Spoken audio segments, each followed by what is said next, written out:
Método da bissecção. Bom, definição para o método da bissecção seria assim: é um método numérico usado para encontrar raízes de uma função. Mas antes de falar do método em si, eu vou precisar falar do teorema de Bolzano. O teorema de Bolzano diz o seguinte: aqui a gente tem um gráfico. Esse gráfico é de uma função contínua e ele está definido no intervalo AB. Aí o teorema diz o seguinte: se a imagem do A, ou seja, f de A, vezes o f de B, for menor que zero, existe pelo menos uma raiz dentro desse intervalo AB. Tá? Esse é um teorema importante, ele vai ser utilizado para começar o método da bissecção em si. Tá, ok? Mas aqui pela figura dá para perceber, né?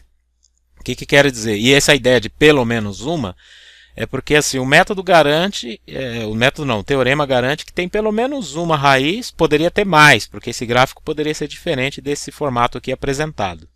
Tá? Isso vai ser uma informação útil para o método da bissecção. Então, como funciona esse método? Então, aqui a gente tem o seguinte: a gente vai ter o intervalo A, B, que é esse primeiro intervalo aqui, onde tem uma raiz no meio. Então, no meio, sim, entre eles. Então, nós vamos fazer aqui, vamos pegar um desenho aqui assim. Aí, neste intervalo AB, a gente faz o seguinte: a gente pega o x1. Quem é esse x1? O x1 é o ponto médio entre A e B. Então, a gente vai pegar A mais B e dividir por 2. Aí, a gente vai fazer o seguinte: vamos pegar f de x1. Se o f de x1 for zero, então acabou o processo. A gente já sabe que o x1 é a raiz procurada. Se ele não for zero, se o f de x1 não for zero, então agora é que a gente vai usar o teorema de Bolzano.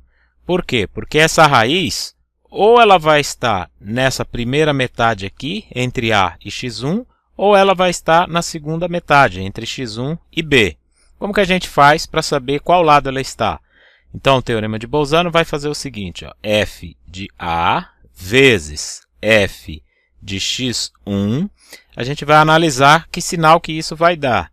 Se der negativo, está do lado esquerdo aqui. Se não der negativo, vai dar positivo. Então, ela vai estar do outro lado. Só que aqui funciona assim: se isso daqui for verdade, se for menor do que zero, então este intervalo aí vai ficar assim: o A continua sendo A. Porém, o B aqui, ele não vai ser mais essa posição. O B vai ocupar a posição do x1, porque a gente vai começar a usar agora esse lado dessa partição aqui. Daí o nome bissecção, porque dividimos em duas partes.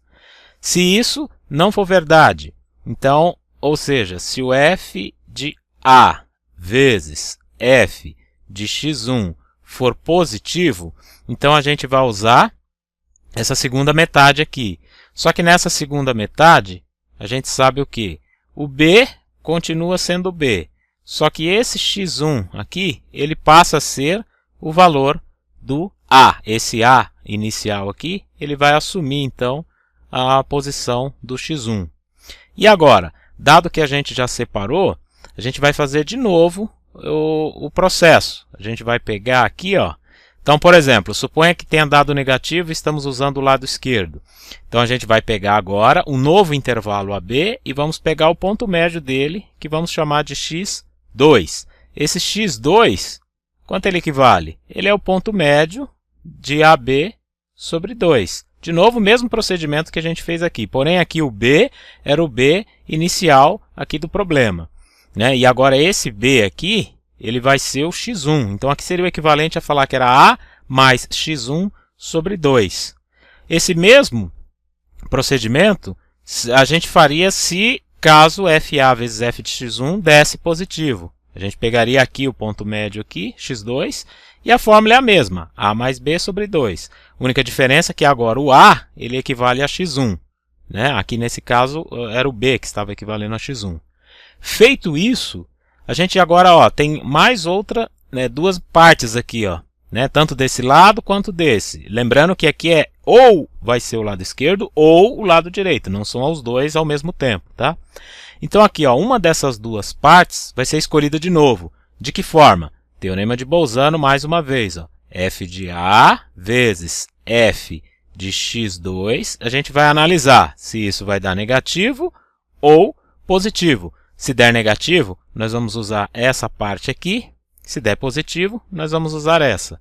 O mesmo procedimento vai ser feito se a escolha fosse essa daqui, tá? E com isso, a gente faria lá um novo intervalinho aqui, ó, onde nós temos o A e o x2 sendo B caso desse negativo. E seria A valendo x2, aqui assim, ó, A seria o x2 e o B seria o próprio B, caso desse positivo esse produto aqui. E aí, de novo, para calcular o x3, nós pegaremos o ponto médio aqui, faríamos o x3, pelo teorema de Bolzano, decidimos se é lado esquerdo ou lado direito desse pequeno intervalo. Né? De novo, ó, daí esse nome método da bissecção, porque a gente está dividindo por 2, uma dessas metades divide por 2, uma delas escolhida divide por 2, por 2, por 2, até que esse ponto aqui, que eu vou chamar de xi, ele vai ser o valor próximo da raiz procurada. Né? Só que tudo isso aqui tem um critério de parada. Eu não vou ficar fazendo divisões infinitamente. Vai chegar uma hora que a gente vai precisar parar de fazer essa divisão. Então isso eu vou explicar no próximo vídeo. Até lá!